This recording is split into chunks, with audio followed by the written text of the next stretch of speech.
दोस्तों, क्या कभी आप लोगों ने सोचा है कि हमारे देश में हर 2-3 महीने में एक नया आंदोलन खड़ा हो जाता है? कभी किसान के नाम पर, कभी पर्यावरण के नाम पर, कभी खेल के नाम पर।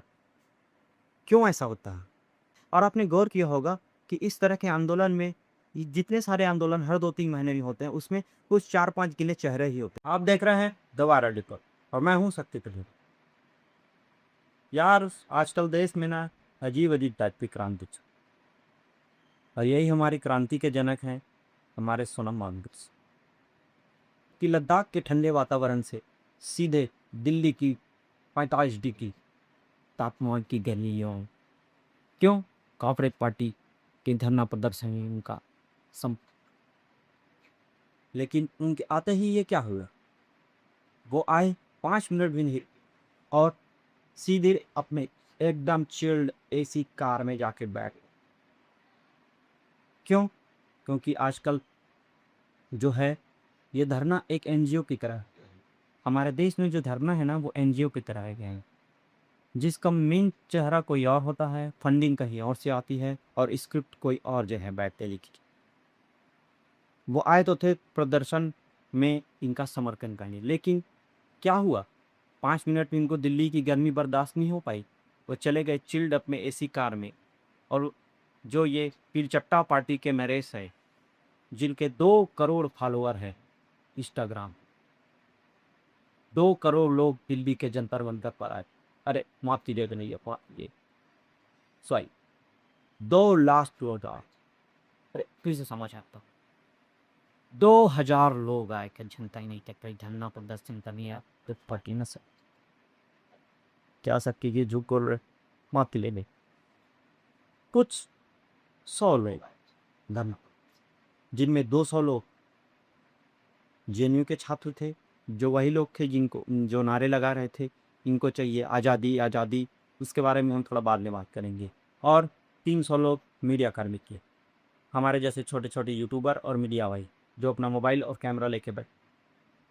अब जिनके 2 करोड़ फॉलोअर हैं उनको लगा होगा कि जंतर मंतर पे जाएंगे, धरना प्रदर्शन करेंगे, सीधा नरेंद्र मोदी का इस्तीफा मांग लेंगे। लेकिन जब जमीन में उतरे तो पता चला कि भैया इंस्टाग्राम पे क्रांति नहीं चलती, ऑनलाइन क्रांति नहीं चलती, वरना लोग कमेंट में ही धरना प्रदर्शन कर देते और लाइक करते सरकार गिरा दे। ऐसा नहीं। जो खुद बॉस्टन में लाखों की फंडिंग और पैसे से अपना पीआर का कोर्स कर रही हैं, और इनके आप अगर पुरातन में देखेंगे तो ये आम आदमी पार्टी से संबंध, ये वही धूर्त पार्टी है जिन्होंने दिल्ली के लोगों को इतना लूटा है, ये आप सब जानते हैं। और उनके जो मेन मुखिया है और जो कहते हैं ये पैसे पार बीती हुई है, मैं ऐसा नहीं होने दूंगा जी, हमारा खुद दीवार। तो ऐसा क्या हुआ कि 2 करोड़ फॉलोअर हैं उनके बाद भी सिर्फ 200 लोग ही आया। क्यों? क्यों था? ये लोग सिर्फ इंस्टाग्राम के थ्रू ही करना चाहते फिर रही। ये एक राजनीति है, जैसा मैं पहले भी कह चुका हूँ, ये एक एजेंडा तय रहता है कि कहाँ पे स्क्रिप्ट लिखी जाएगी, कहाँ पे फंडिंग होगी और कहाँ पे इसका मुख्य किरदार कौन होगा। तो सोनम वांगचुक जी आए थे और 5 मिनट भी दिल्ली की गर्मी बर्दाश्त नहीं कर पाए और इसी वाले चिंद कारनी चले गए। और ये लोग बोलते हैं कि शिक्षा मंत्री धर्मेंद्र प्रधान का इस्तीफा चाहिए, जिसमें कुछ नए युवा आए थे कि जो कुछ युवा आए थे और एलजीबीटी ग्रुप के थे, और उन युवाओं में कुछ ऐसे भी थे जिनको शिक्षा मंत्री का नाम तक नहीं पता, जिनको नीट का फुल फॉर्म भी नहीं पता, और वो आए थे नीट के प्रोफेसर जो एग्ज़ाम नीट का स्कैन हुआ है, लीक हुआ है, इसके बारे में धरना दे रही है। युवाओं से मैं कहना चाहता हूँ, ऐसे लोगों से आप दूर रहिए। अगर आपको धरना देना है तो अपनी एक टीम बनाइए, ज़मीन में उतरिए। ज़मीन में तपना पड़ता है, 45 डिग्री गर्मी में आपको सरकार को दिखाना पड़ेगा कि आप कितने जागरूक हैं और कितने विश्वास के साथ अडिग, आपका जो हौसला है वो कितना मजबूत है। आपको धूप गर्मी बादल पानी कोई चीज़ से फ़र्क नहीं पड़ता, तब सरकार आपकी बात सुनेगी। ये नहीं कि आप आए, एरोप्लेन से आए, 5 मिनट एसी गाड़ी से उतरे, 5 मिनट जंतर मंतर थे में बैठे और 5 मिनट में आपकी सारी हवा निकल।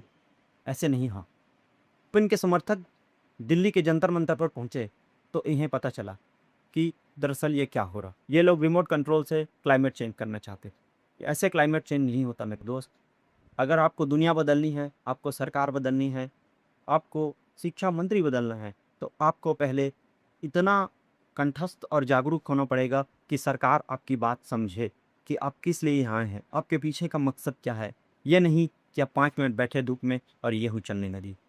कि आजकल धर्मा जो है को एनजीओ बन चुका है, जिसकी फंडिंग कहीं और से आती है, ये मैं पहले ही आपको बता चुका हूँ। और इनके जो बड़े-बड़े नेता होते हैं, वह 5 मिनट आके धूप में खड़े होते हैं, फिर शील्ड अपनी एसी कार में चले जाते हैं और सड़ने के लिए आपको धूप में छोड़ दिया जाता है। आप वही छात्र हैं जिनके लिए ये आए थे खड़े होने के लिए, लेकिन सिर्फ़ यहाँ पे खड़ा कौन है जी कि सिर्फ़ ये आपने पार्टियाँ तो बहुत सुनी होगी, लेकिन मुख्यतः एक नई पार्टी उभर कर आई है, कॉकरोच पार्टी, जिसका नाम दिया गया है कॉकरोच जनता पार्टी। इसके जो फाउंडर हैं, वो बॉस्टन में खुद पीआर की पढ़ाई करते हैं लाखों करोड़ों में, और वे आते हैं दिल्ली और लोगों को भड़काया जाता है। एक फाउंडर, ये आप इसे एक टूल किट समझिए कि इस देश में कैसे टूल किट का उपयोग होता है देश के युवाओं को भड़काने के लिए। और ये देश के युवा जो अपने आप को जेन ज़ी कहते हैं, ये सही मुद्दे और मुद्दे की गहराई नहीं समझ पाते और भीड़ के पीछे चलने की कोशिश करता है। आपको सिर्फ़ उपयोग किया जाता है। तो युवाओं से कहना चाहता हूँ मैं, आप लोग उपयोग का जो है ना प्रॉम्प्ट या पात्र मत बनिए। आप खुद अपने आप में समझदार बनिए। आज एआई का ज़माना है, सोशल नेटवर्किंग का ज़माना है। आप लोग 2 मिनट में गूगल करके पता कर सकते हैं कौन क्या है, कहाँ से है, इसके पीछे का मकसद क्या है, ये सब चीज़ें। चलिए हम चलते हैं अपने अगले टॉपिक्स की। यूट्यूबर्स, टीचर वर्सेस गोदी। तो भैया गोदी मीडिया के बारे भी शब्द हैं। गोदी मीडिया को तो सब गाली देखेंगे, लेकिन इन यूट्यूबर्स, टीचर्स का क्या? जो लाखों की फीस लेते हैं और बच्चों के भविष्य के साथ खेलते हैं। मैं कुछ टीचर्स की बात कर रहा हूँ जो लाखों की फीस लेते हैं। उन टीचर्स के बारे में नहीं जो कम पैसों में पढ़ाते हैं। ऐसे टीचर्स भी हैं जो बहुत कम पैसे में पढ़ाते हैं, लेकिन ये वही टीचर होते हैं मैं जिनके बारे में बात कर रहा हूँ। ये लोग मस्त अपना ग्रीन बोर्ड लेके आएंगे, वहाँ पे आपको बताएंगे, समझाएंगे, और पीछे पीछे इनका एक एजेंडा भी तय होता है कि सरकार ऐसे कर रही है, मीडिया ऐसे कर रही है। गोदी मीडिया तो है ही, सब जानते हैं। आपने तो ऑपरेशन सिंदूर के दौरान देखा भी होगा, गोदी मीडिया सुबह 6 बजे पाकिस्तान के कराची में भारत का तिरंगा लहरा दिया। ये है हमारे देश की पत्रकारिता। इनके ऊपर आप लोग भरोसा कर ही नहीं सकते। तो आपको आगे आना है। आप भरोसा तो नहीं कर सकते इनके ऊपर, तो किसके ऊपर करोगे? तथ्यों को आपको संजोना होगा, आपको आना पड़ेगा। ये वही टीचर होते हैं। अब सीधे मुद्दे पे आती हैं। एक टीचर हैं फैजल खान जी, वो बोलते हैं कि गोली का, क्लासरूम का, बच्चों का, कम फीस का, सबका बदला लेगा रे तेरा फैजल खान सर। खान सर जो बच्चों को बहुत कम फीस में पढ़ा रहे थे, फिर अचानक उनके कोचिंग सेंटर पे गोली चली। अब गोली कहाँ से चली, किसने चलाई, नहीं पता। और जो एक बड़ी पत्रकार हैं, उन्होंने उन्हें 2 पौड़ी के कह दिया। वो भड़क गए, वो सीधा नाम लेके चैलेंज किए, ऐसा ऐसा है। तो उसी पत्रकार और उसी टीवी चैनल जो बहुत बड़ी मीडिया हाउस है, उन्होंने उनके ऊपर 2 करोड़ का माहिनी का केस करने हैं और खान सर के ऊपर एफआईआर भी दे। खान सर को पुलिस पकड़ने आई थी, लेकिन पटना कोर्ट ने इनकी गिरफ्तारी पर रोक लगा दी है। टीचर्स, खान सर ऐसे हैं जिनके पीछे लाखों बच्चे हैं और उन्होंने बहुत सारे बच्चों की नौकरियां भी लगाई है और बहुत कम फीस में वो पढ़ाते भी हैं। लेकिन एक ऐसा वाक़या भी है टीचर्स का जो सिर्फ़ पैसे लूटते हैं, जिनका पैकेज ही 1 करोड़ 2 करोड़ का होता है। ऐसी बड़ी-बड़ी यूनिवर्सिटियों के बारे में आपने सुना होगा जिनमें पैकेज पीएससी, यूपीएससी का पैकेज ही होता है वो 1 करोड़, 1.5 करोड़। मैं उन मोर्चों के बारे में बात करना चाहता हूँ। और उन टीचर्स के बारे में टीवी न्यूज़ वाले तो कम से कम सामने से एजेंडा चलाते हैं, कोई कुछ छुपाते नहीं, लेकिन ये टीचर छिपाते हैं। ये आपके नाम पे एजेंडा चलाते हैं, लाखों के एक फीस को सुनते हैं। और हमारे देश में गुरु का जो है स्थान, वो भगवान से भी ऊपर माना गया है। लेकिन क्या कुछ ऐसे टीचर्स हैं जो काम तो अच्छा कर रहे हैं, लेकिन उन्हीं के नाम बदनाम करने के लिए कुछ ऐसे टीचर्स भी हैं मोटी-मोटी, जो मोटी-मोटी रकम वसूल रहे हैं इंसान से। तो मैं आपके ऊपर छोड़ता हूँ कि आपको चुनना है कि टीचर सही कौन है और गलत कौन है। या मोदी मीडिया तो है ही गलत, ये सब आपसे। टीचर ही अगर बच्चों के साथ लेकिन टीचर ही अगर बच्चों के भविष्य के साथ खिलवाड़ करने लगे तो सोचो ज़रा इस देश का भविष्य नहीं है। और दोस्तों ऐसे ही वीडियो के लिए चैनल को लाइक और सब्सक्राइब कर दिया करो। सब्सक्राइब करना बहुत ज़रूरी है क्योंकि आप सब्सक्राइब करोगे हमें मोटिवेशन मिलेगा।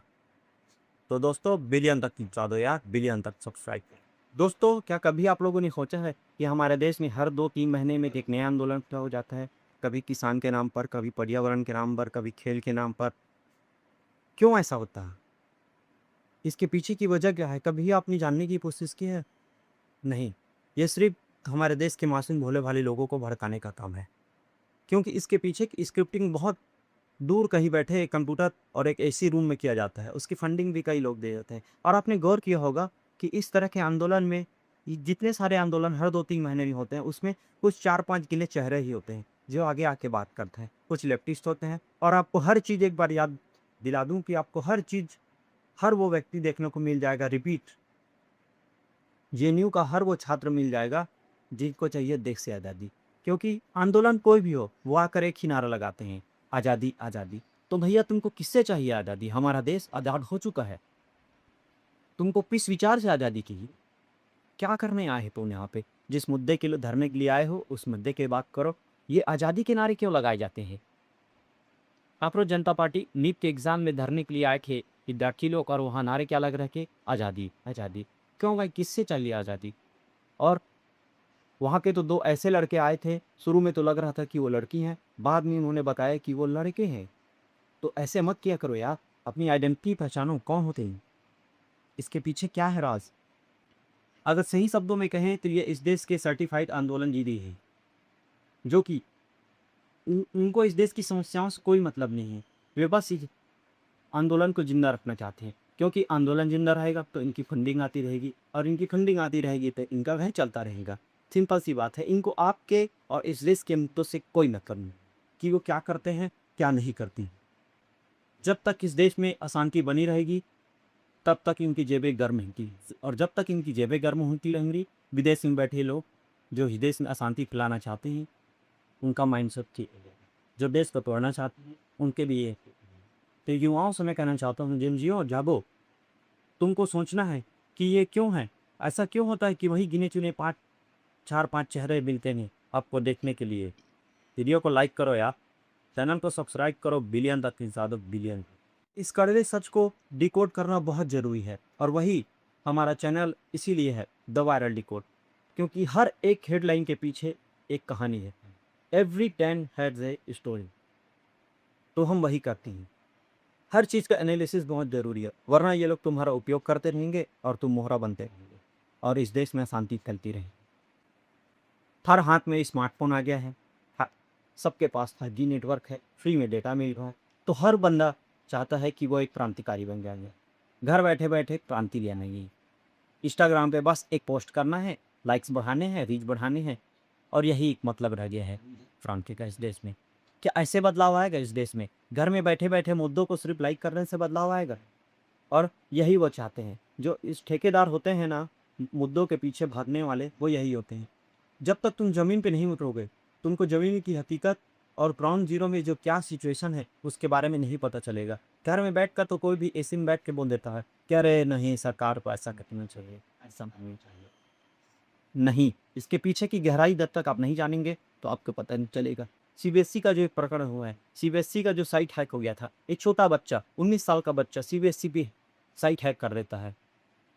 आप लोग को पता है सीबीएसई वाले क्या बोलते हैं? नहीं, हमारा साइट हैक ही नहीं हुआ है। मैं तो आश्चर्यचकित थी कि किसी दिन मोदी जी आकर ये ना कह दें कि उस बच्चे ने जो साइट हैक की थी वो स्किल इंडिया के तहत की थी, और मन की बात में आकर मोदी जी ये ना कह दें कि देखो मित्रों, इन लोगों को देखता हूँ तो मन को संतोष होता है, ये देश बहुत आगे बढ़ना है मित्रों, इन लोगों की वजह से यह देश आगे बढ़ रहा है। मोदी जी, क्या आप ऐसे मन की बात करेंगे? हर साल आप लोगों ने देखा होगा, मार्च के महीने में मोदी जी आ जाते हैं छात्रों से बात करने के लिए। तो दरअसल क्या वो छात्रों की मन की बात कर रहे हैं या वो अपने मन की बात बता रहे हैं? मुझे तो लगता है वो अपने मन की बात बता रहे हैं। क्योंकि कुछ दिन के बाद आप लोगों ने देखा होगा मोदी जी हर साल कुछ ना कुछ नया रिकॉर्ड बना के रहते हैं। कुछ दिन बाद वो रिकॉर्ड बनाएंगे, सबसे ज़्यादा साल मुख्यमंत्री रहने का, सबसे ज़्यादा साल प्रधानमंत्री रहने का, सबसे ज़्यादा साल नीली शर्ट पहनने का, सबसे ज़्यादा आम खाने का, सबसे ज़्यादा नारियल पानी पीने का, सबसे ज़्यादा मन की बात में छत छपने का। और राहुल गांधी जी सही कहते हैं, मैं उनकी एक बात से सहमत हूँ कि इस देश में मुद्दों को भटकाया जाता है। आंदोलनकारी जो होते हैं उसमें 1% ही सही होते हैं, बाकी उनके मुद्दों को हाईजैक कर लिया जाता है। कौन करते हैं वो लोग ये? इन मुद्दों के पीछे की कहानी आप लोग जानना चाहिए। आप लोग तो सर्च करना चाहिए गूगल पे कि क्या क्यों ट्रेंड कर रहा है, इसके पीछे कौन है, हाल से न्यूज़ क्या है।